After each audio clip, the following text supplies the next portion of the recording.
오늘 전할 말씀은 베드로전서 1장 18, 19절과 23절, 5절 먼저 읽도록 하겠습니다. 베드로전서 1장을 펴 주십시오.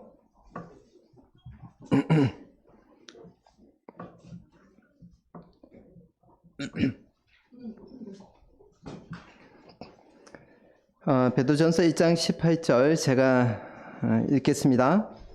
너희가 알거니와 너희 조상이 물려준 헛된 행실에서 대속함을 받은 것은 은이나 금같이 없어질 것으로 된 것이 아니요 오직 흠없고 점없는 어린 양 같은 그리스도의 보배로운 피로 된 것이니라.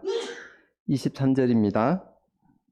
너희가 거듭난 것은 썩어질 씨로 된 것이 아니요 썩지 아니할 씨로 된 것이니 살아있고 항상 있는 하나님의 말씀으로 되었느니라.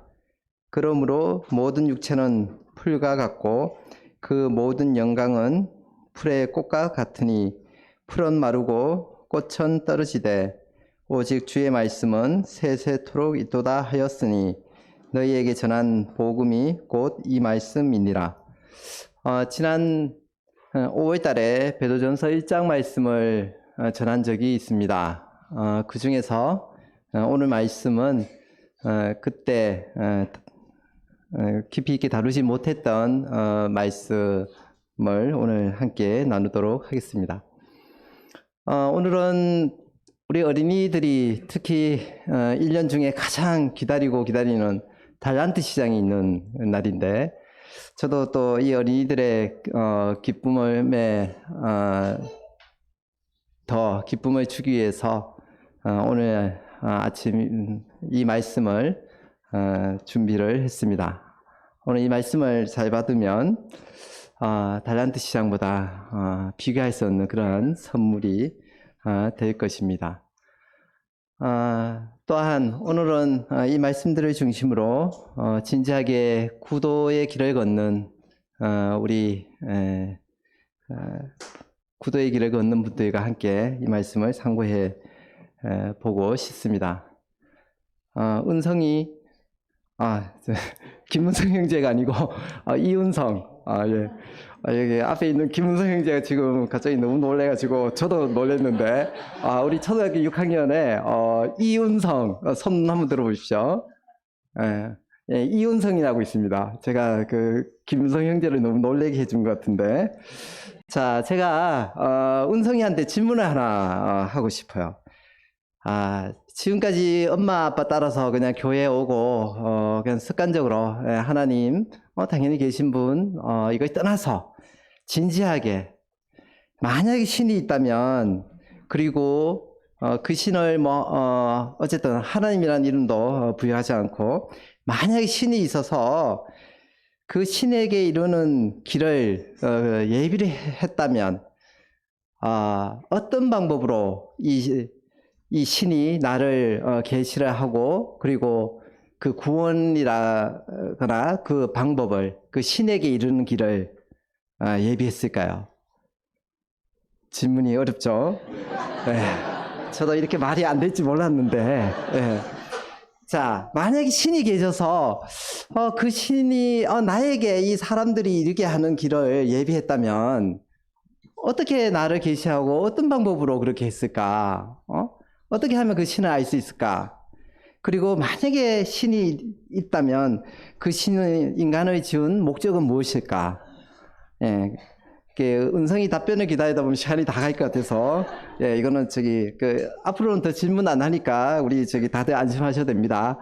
이 의문을 한번 갖고서 나아가도록 하겠습니다. 자, 무신론자, 저는 무신론입니다. 저는 무신론자입니다. 신을 믿지 않습니다 하는 사람이 있습니다. 우리는 다 하나님을 믿는 성도인들, 하나님을 믿는 분들이시죠. 근데 그걸 아시나요?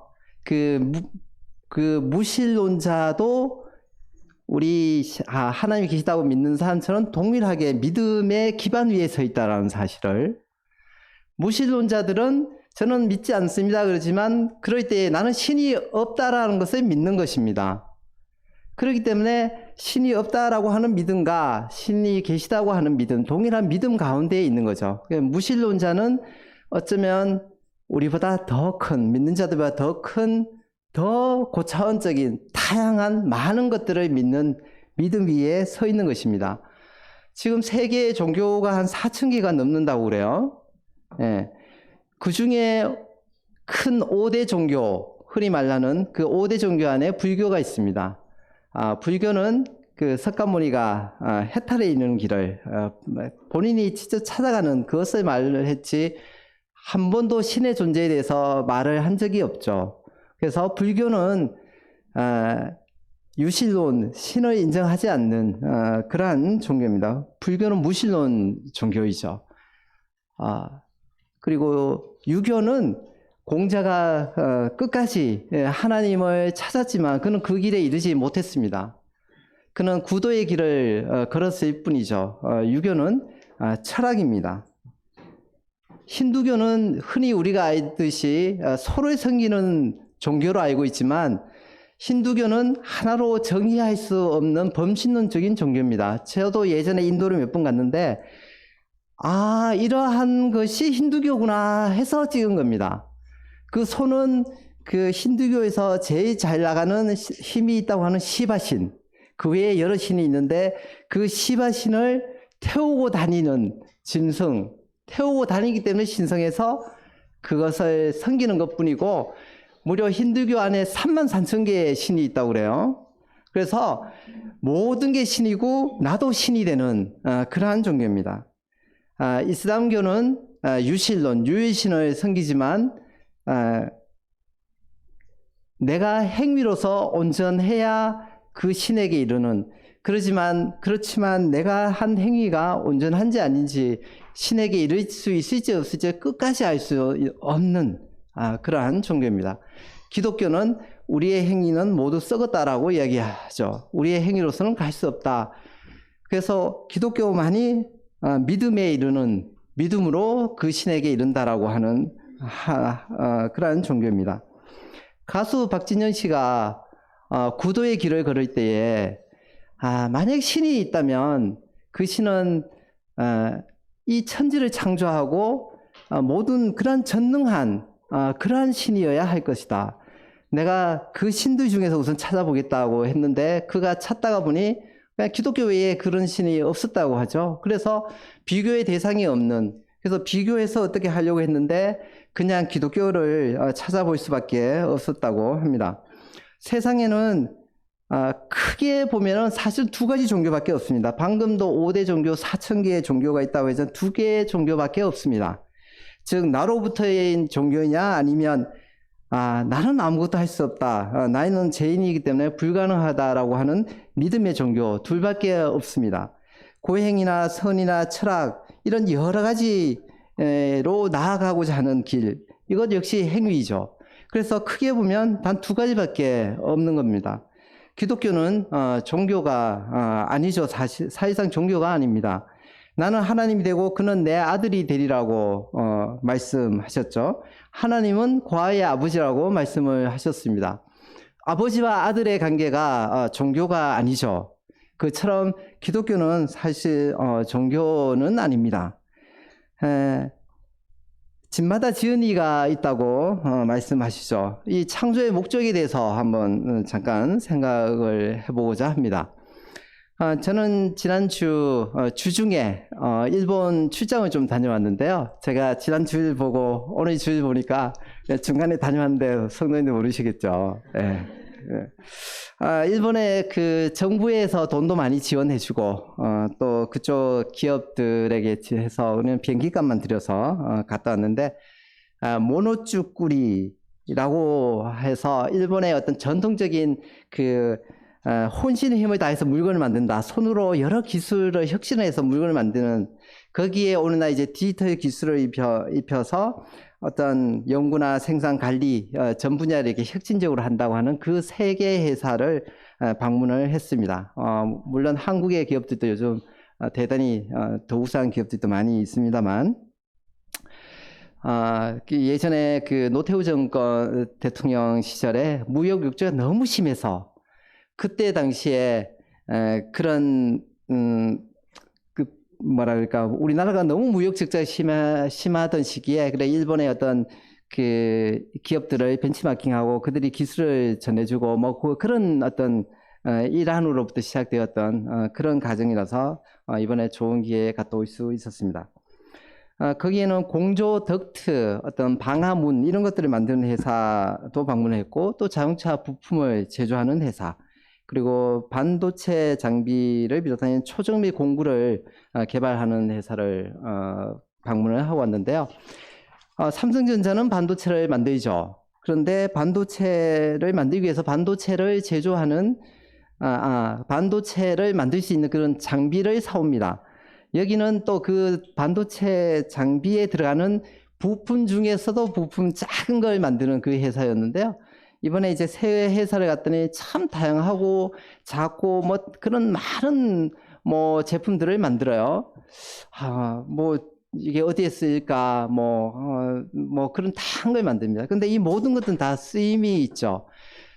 그렇기 때문에 기업은 또 사활을 걸고 이걸 만들기 위해서 혼신의 힘을 다해서 이걸 만듭니다. 이걸 만들어서 또 구매자가 있어야 또 회사가 성장하는 거고, 그렇기 때문에 만드는 건데요. 그 우리 인생도 만든 목적이 있죠. 우리의 인생이 다만 이 생뿐이라면 왜 최고 전성기간인 우리가 최악의 모습일 때 그 모습으로 우리가 이 땅을 떠나야 되겠습니까? 왜 치매나 중풍이나 이런 이 땅에서 우리가 이 땅에서만을 위해서 창조되었다면 이 땅에서 최고의 전성기를 지나서 왜 이러한 볼품 없을 때에 이 모습을 우리가 떠나야 될까요? 근데 노성도인들 그 정신적으로도 육체적으로도 이제 무너져서 약해지는 이런 것에 대해서 너무 슬퍼하지 마십시오. 우리 땅에 있는 우리의 장막집이 무너져야 하나님께서 지으신 집, 곧 손으로 지은 것이 아닌 이 하늘에 있는 영원한 집에 우리가 들어가게 됩니다. 우리의 인생이 다만 이생뿐이라면 왜 아직 꽃 피워보지 못한 인생이, 혹은 20, 30대에 한전 전성기를 달려갈 인생이 갑자기 이 땅에서 끝이 나야 되겠습니까? 우리의 인생이 다만 이생뿐이라면 왜 불의가 판을 치고 공정하지 못하고 악인이 자유되고 이 땅에 정의가 실현되지 못하는 것이겠습니까? 우리의 인생이 다만 이생뿐이라면 나의 사후에 되어질 우리의 후손들에 대해서는 내가 왜 걱정을 하는 걸까요? 이 땅에서의 나의 평판에 대해서는 왜 신경을 쓰겠습니까? 우리의 인생이 다만 이생뿐이라면 너 할아버지 어떻게 되셨냐 그러면 우리 할아버지 끝났다라고 하지 않고 왜 우리 할아버지 돌아가셨다라고 이렇게 말을 하겠습니까?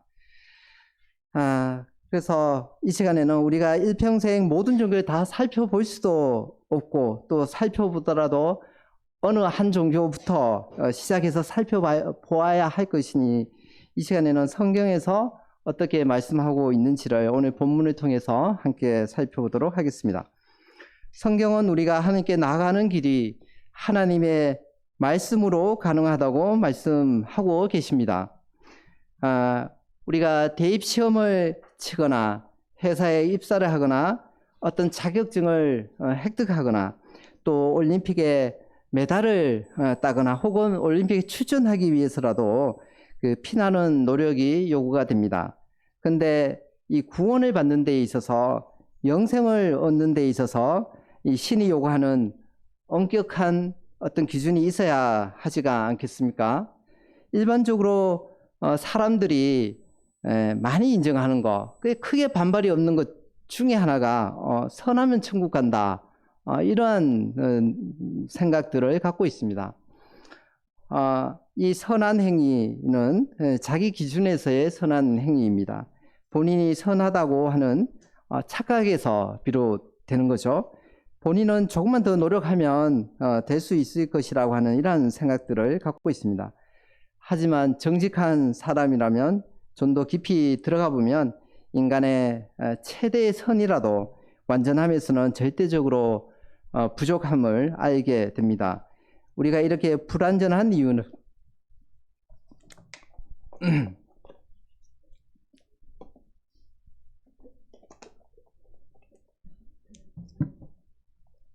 물컵이 준비가 되어 있는데도 항상 이 물병에 적응을 하다 보니 예. 우리가 이렇게 불완전한 이유는 완전하신 하나님으로부터 우리가 떠난 인생이라서 그렇습니다. 무릇 우리는 다 부정한 자 같아서 우리의 의는 다 더러운 옷과 같다고 했습니다. 우리는 다 잎사귀같이 시들므로 우리의 죄악이 바람같이 우리를 몰아간다고 이사야서에서는 말씀하고 있습니다. 우리의 옷이 아무리 깨끗하게 세탁을 해서 입어도 금방 더러워지죠. 또 나무의 잎사귀는 철이 되면 이제 가을이 되고 겨울이 되면 시들고 또 그 나무에서 끊어지면 금방 시들어 버립니다. 아담과 하와의 범죄 이후에 뱀이 약속한 대로 선과 악을 알게 하는 지식이 생겼습니다. 우리가 비록 이 선과 악을 알게 하는 이 지식은 갖게 되었지만 이 선을 행하거나 악을 물리칠 수 있는 그러한 실제적인 능력은 없습니다. 우리가 그래서 이 하나님께로 나아가기 위해서 대속함을 받아야 한다고 오늘 말씀에서 말씀하고 있습니다. 우리의 속에서 펌프질을 하여 퍼낸다고 해서 되는 것이 아닙니다. 죄로 가득한 내 안에서 열심히 끄집어낸다고 해서 선한 것이 나오는 것이 아닙니다. 외부에서부터 능력을 공급받아야 하죠. 그래서 대속함을 받아야 한다라고 말씀하고 있습니다. 아무리 수영을 잘하는 사람도 태평양을 건너지 못하기는 수영을 전혀 못하는 저 같은 사람이나 마찬가지입니다. 항해하는 배에 올라타야 이 바다를 건널 수가 있죠.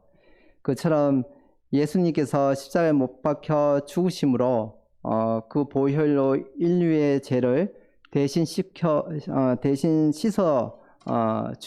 주셨는데 이것이 대속, 구속, 속죄 같은 용어입니다. 또 말씀에서 말씀하신 대로 은이나 금같이 없어질 것으로는 되지 않습니다. 썩을 것으로는 되지 않습니다. 우리 어린이들이 아는 찬양에 돈으로도 못 가요.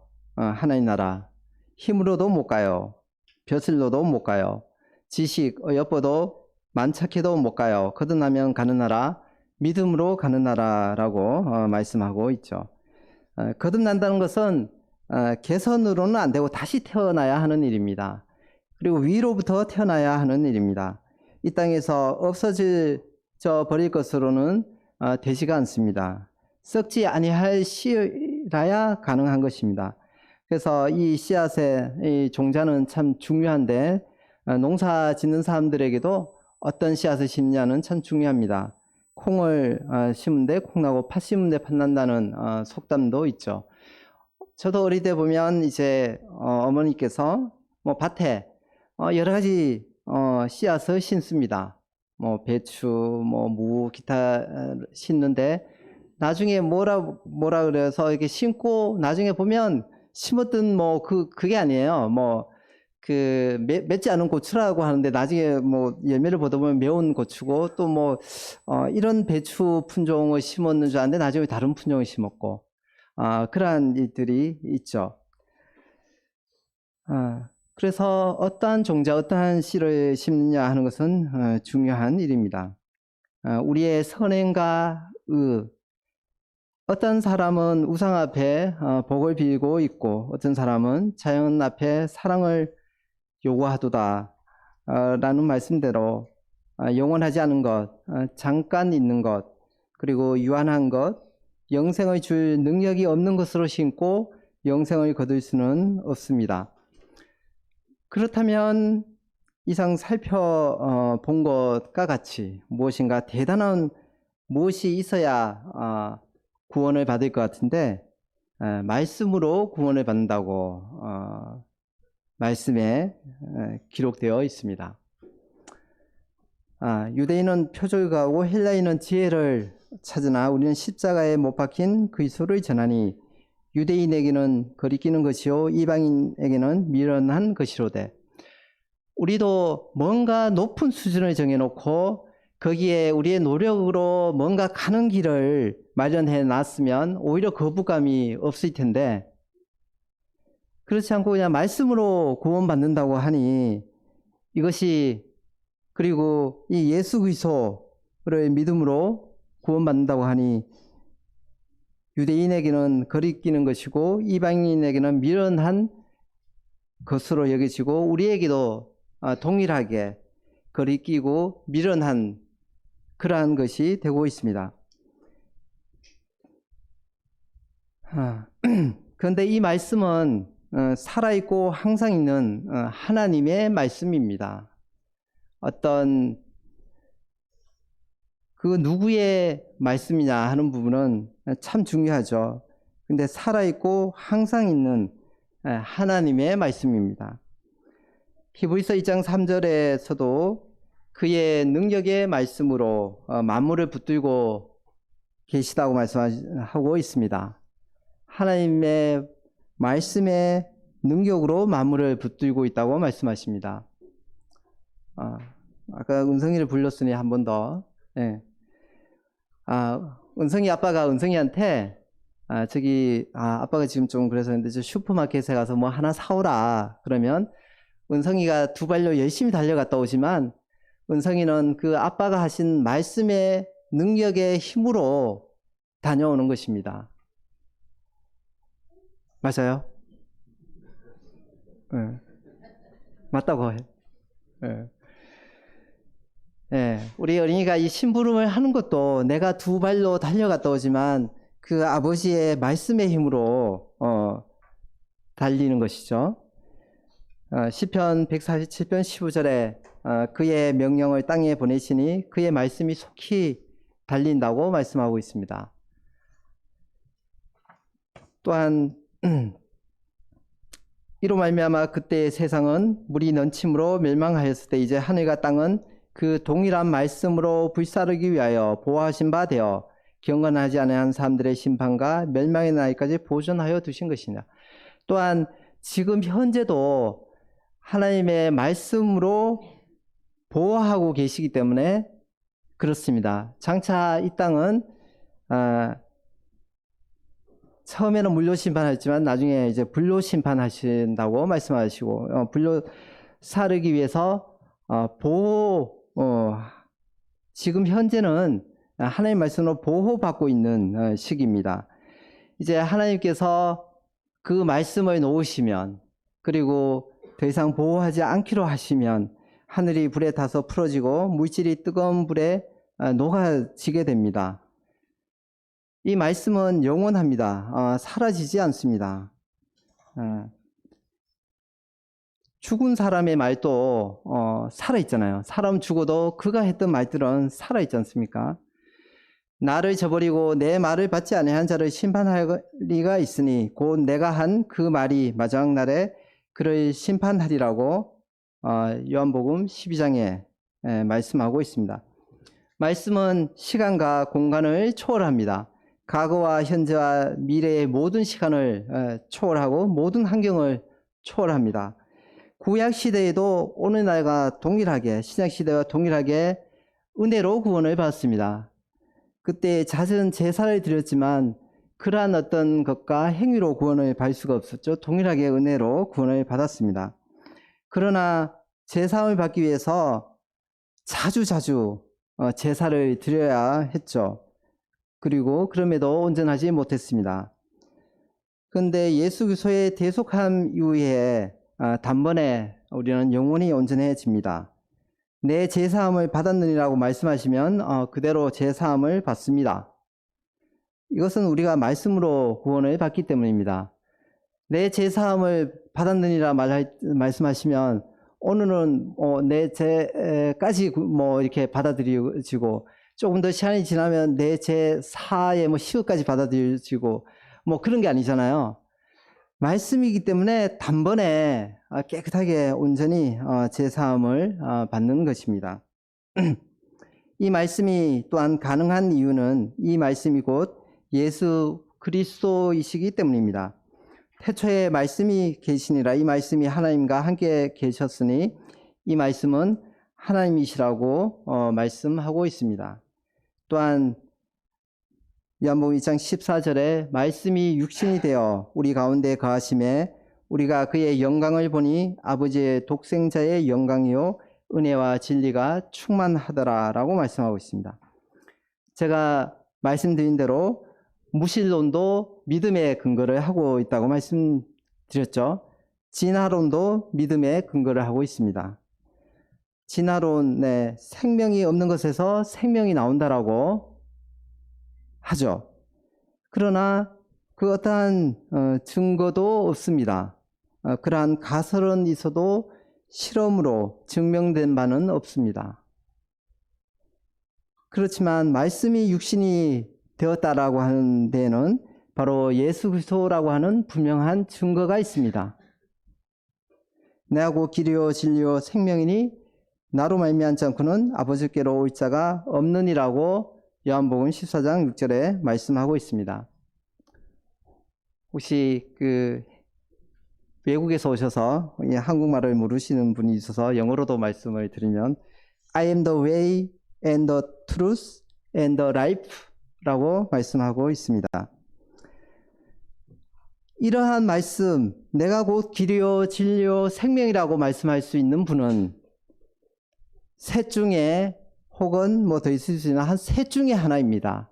이분이 정말 하나님이시거나 아니면 미치광이거나 아니면 사이비 이단이거나, 그런데 성경에서는 그 열매로 나무를 안다라고 말씀하시죠.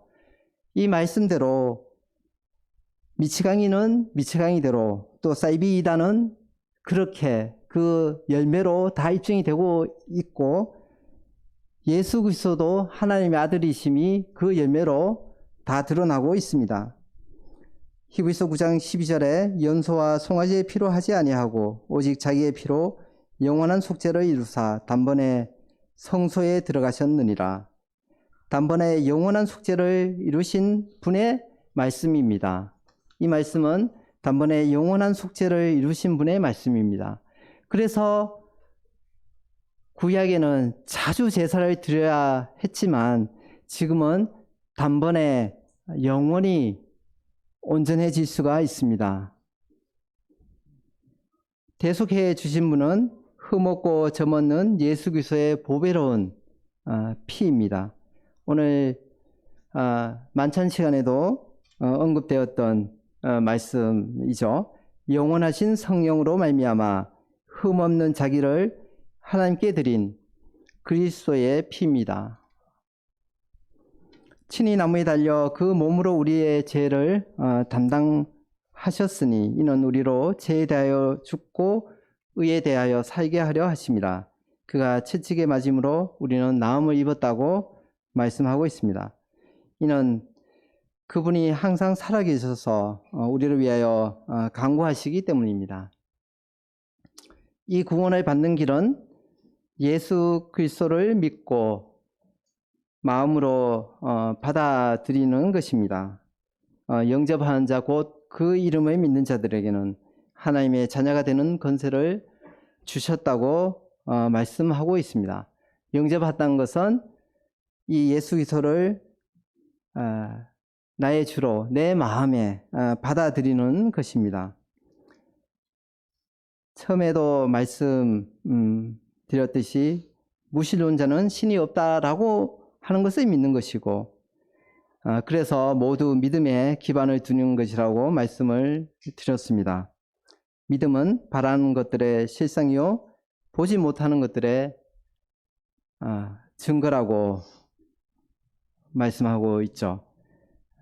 우리는 실상을 알기를 원하고 증거를 보기를 원합니다. 믿음은 바라는 것들의 실상이고 보지 못하는 것들의 증거입니다. 우리가 믿음으로 우리는 실상을 알게 되고 증거를 보게 됩니다. 믿음은 우리로 하여금 하나님께 나아가게 되는 통로입니다. 성경 말씀을 다시 한번 보시겠습니다.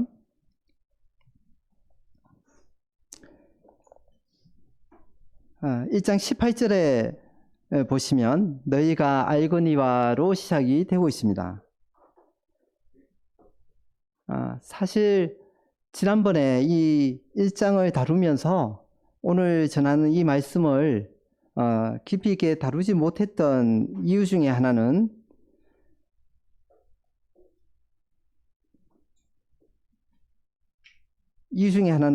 이 말씀 그대로인 거예요. 사실 오늘 이렇게 말씀을 전하지만 우리 믿은 자들은 이미 경험으로 이것을 알고 있습니다. 더 이상 설명이 필요가 없죠. 다시 한번 읽어 보겠습니다. 너희가 알거니와 너희 조상이 물려준 헛된 행실에서 대속함을 받은 것은 은이나 금같이 없어질 것으로 된 것이 아니요 오직 흠없고 점없는 어린 양 같은 그리스도의 보배로운 피로 된 것이니라. 23절에 너희가 거듭난 것은 썩어질 씨로 된 것이 아니요 썩지 아니할 씨로 된 것이니 살아있고 항상 있는 하나님의 말씀으로 되었느니라. 그러므로 모든 육체는 풀과 같고 그 모든 영광은 풀의 꽃과 같으니 풀은 마르고 꽃은 떨어지되 오직 주의 말씀은 세세토록 있도다 하였으니 너희에게 전한 복음이 곧 이 말씀이니라. 이해하는데 조금도 어려움이 없으시죠? 우리가 경험으로 이미 체험하고 있기 때문에 말씀을 읽는 순간에 이미 다 이해가 되는 말씀입니다. 하나님께서는 이 여자를 통해서 이 땅에 죄가 들어왔지만 이 여자를 통해서 하나님의 구속 계획을 세우셨습니다. 범죄했을 때 뱀과 땅은 저주를 받았지만 이 남자에게는 노동해서 수고해서 힘써야 되는, 그리고 여자에게는 잉태의 고통을 줬죠. 그런데 모든 여자는 어머니의 이런 역할로서 자녀를 갖고 또 이제 자녀를 가지면서 갖게 되는 이런 고통을 통해서 인간의 범죄했음을 깨닫게 됩니다. 뱀과 땅은 저주를 받았지만 하나님께서는 이 범죄한 여자를 통해서 하나님의 구속 계획을 세우셨죠. 곧 사탄에 속아서 범죄에 빠졌던 이 하와의 여자의 후손을 통해서 사탄을 멸하리라고 하는 약속을 주셨습니다. 사도 바울 같은 경우에는 좀 특별한 계시를 받았죠. 저 복음이 들어갈 수 없는 오지나 아니면 이슬람 테러리스트 중에서도 특별한 방법으로 구원을 받는 경우들을 보게 됩니다. 꿈에 아니면 어떠한 경우를 통해서 계시를 받아서 구원을 받는 그런 경우를 보게 됩니다. 하나님께서는 이렇게 계시나 아니면 그분을 찾아가고자 하는 이런 추구, 이러한 것들을 통해서 그분을 알려주십니다. 내 마음에 그분을 알고자 하는 마음이 생기는 것, 그것은 그분이 지금 나를 찾고 계시고 그분을 알려주시는 신호입니다. 범죄한 아담과 하와는 하나님을 두려워해서 그분을 피해서 숨으려 했지만 하나님께서는 숨어있는 그들을 부르시며 찾았습니다. 그때부터 지금까지 하나님께서는 인간의 범죄에도 불구하고 꾸준히 은혜를 베풀고 계십니다. 복을 주시기 위해서 우리 인간들을 부르시며 찾고 계신 겁니다. 기독교는 예정론이라고 얘기를 하죠. 흔히 그리고 내가 구원받을지 아닐지 이미 정해져 있는데 내가 뭐 아무것도 안 해도 된다, 아니면 뭐 할 수 있는 게 없다, 이렇게 말하는 경우들이 있는데 그것은 숙명론이고요. 숙명론을 기독교의 예증론과 혼동을 한 그러한 경우입니다. 숙명론은 인간의 의지가 개입할 여지가 전혀 없죠.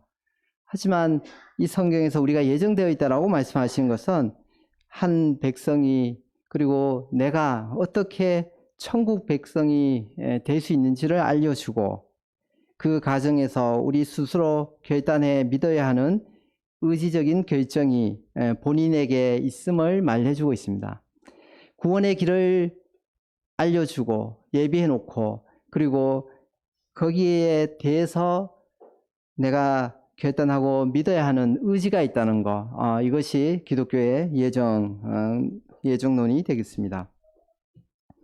볼지어다 내가 문 밖에 서서 두드리노니 누구든지 내 음성을 듣고 문을 열면 내가 그에게로 들어가 그로 더불어 먹고 그는 나로 더불어 먹으리라고 말씀하셨습니다.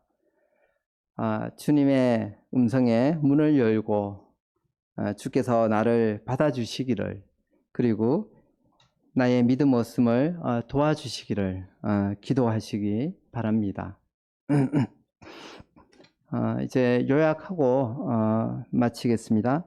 말씀드린 대로 우리에게는 스스로 구원할 능력이 없습니다. 다시 태어나는 것에는 나의 힘이 아닌 대속함이 필요합니다. 이 대속함은 은이나 금같이 없어질 것으로 되지 않습니다. 이 땅에 썩어 없어질 것으로 되지 않습니다. 그것은 살아있고 항상 있는 하나님의 말씀으로 됩니다.